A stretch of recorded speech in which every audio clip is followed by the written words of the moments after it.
Hello hi అండి అందరికీ. రీసెంట్గా ఏపీ ప్రభుత్వం ఒక సంచలనమైన నిర్ణయం తీసుకోవడం జరిగింది. ఆ నిర్ణయం ఏంటి అంటే, గోరింట్ల మాధవ్ని అదుపులోకి తీసుకున్న తర్వాత పోలీసులు ఆయన మీద సున్నితంగా వ్యవహరించారు. అంటే ఆయన్ని ముందుగా మీడియా ముందు ప్రవేశపెట్టాలి అని చెప్పేసి పోలీసులు అనుకున్నారు. కాకపోతే గోరింట్ల మాధవ్ దాన్ని తీవ్రంగా నిరాకరించారు. ఎందుకు నిరాకరించారంటే, నేను ఒక మాజీ ఎంపీని, అలాగే గతంలో పోలీస్ ఆఫీసర్గా కూడా పనిచేసినాను. నన్ను మీడియా ముందు ప్రవేశపెట్టడం ఏంటి, నేనేమన్నా ఉగ్రవాదునా, నేనేమన్నా పెద్ద దొంగతనం చేసినానా, నాకు కోపం ఆక ఒక వ్యక్తి మీద చిన్నగా దాడి చేసినాను, నేను మీడియా ముందుకి రాను, నేను ముసుగు కప్పుకోను అని చెప్పేసి పోలీసులకి ఆయన తీవ్రంగా ప్రతిఘటించడం జరిగింది గోరింట్ల మాధవ్. అర్థమైందా? అయితే ఇలా ప్రతిఘటించడం పట్ల పోలీసులు ఆయన్ని వదిలివేశారు. ఒక వ్యక్తి మాజీ ఎంపీ కాబట్టి ఆయన్ని వదిలివేయడమే జరిగింది. అయితే ఇలా వదిలివేయడంలో ఈ పోలీసుల అధికారులు 11 మంది పోలీసు అధికారులు గోరింట్ల మాధవ్ పట్ల నిర్లక్ష్యంగా వ్యవహరించారు అని చెప్పేసి ప్రభుత్వం ఒక నిర్ణయానికి వచ్చింది. ముఖ్యంగా ఏంటి అంటే, ముసుగు కప్పుకోనంటే మీరు కప్పాలి కదా, మీరు పోలీసులు కదా, ఎందుకు కప్పలేదు, అందుకోసం అని చెప్పేసి ఈ 11 మంది పోలీస్ అధికారులను అయితే సస్పెండ్ చేయడం జరిగింది.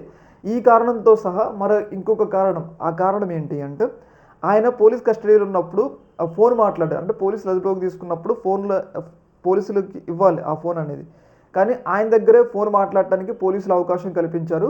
ఇక్కడ కూడా పోలీసులు నిర్లక్ష్యంగా వ్యవహరించారని చెప్పేసి పోలీసుల మీద ఒక 11 మంది డిఎస్పీ స్థాయి అధికారితో సహా కానిస్టేబుల్ను కూడా దాదాపు ఒక 11 మంది సస్పెండ్ అయితే చేయడం జరిగింది. అయితే ఈ విషయంలో ఏంటి అంటే, ముఖ్యంగా టీడీపీ కార్యకర్త నుంచి కిరణ్ శ్రేయబోలు అంశంలో, కిరణ్ శ్రేయబోలు టీడీపీ కార్యకర్త అయినా కానీ ఆయనకి ముసుగు కప్పి మీడియా ముందు ప్రవేశపెట్టడం అనేది ఒక తీవ్రస్థాయి ఆగ్రహానికి గురయ్యారు టీడీపీ కార్యకర్తలు. అయితే దీన్ని బ్యాలెన్స్ చేసేందుకు, అలాగే నిర్లక్ష్యంగా అంటే గోరింట్ల మాధవ్ పట్ల నిర్లక్ష్యంగా వ్యవహరించినందుకు ఈ 11 మంది పోలీసు అధికారులని సస్పెండ్ చేసినట్లయితే వార్తలు అయితే వస్తూ ఉన్నాయి.